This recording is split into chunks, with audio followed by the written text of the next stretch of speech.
Historically, the eastern part of our beloved country borders exclusively on the Russian Federation. That's why people who want to leave Mariupol, Berdyansk and the Kherson region have to go through Russia.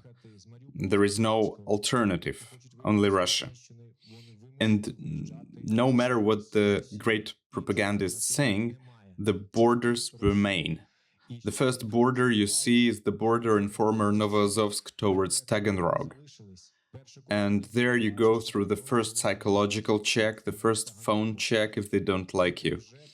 If you have an Android phone, there is a higher probability that they'll get back what you deleted. If you have a fresh phone, you are more likely not to be let through.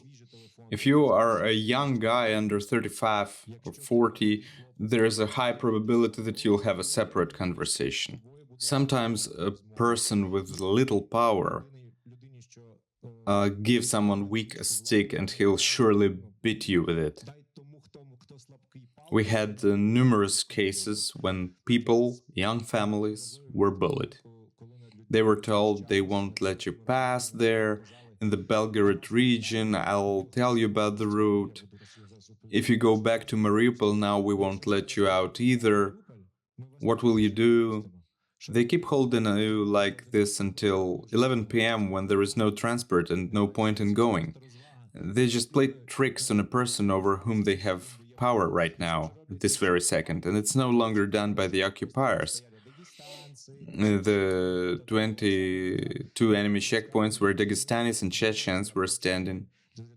There was the entire palette of the Great Russian Army to whom from March to June, in order for our buses to pass, we carried everything from cheap energy drinks to razors, smuggled cigarettes, just so that the buses could get to Mariupol or at least these villages. And so people passing this first border go further towards the Belgorod region, where there is the only humanitarian corridor, as the Russians call it. It's pedestrian, you have to go through it. If you've seen the Mad Max movie, that's a trailer for this road. It's much worse. You have to walk 3.5 kilometers. You know, I never liked vacationing on the Black Sea because there are pebbles there, and I was used to sand in Mariupol. It was uncomfortable for my back, and I didn't like sunbaths for some reason since childhood. Here, there are pebbles like in Crimea, only even smaller and more inconvenient for a person to drive a wheelchair, for example.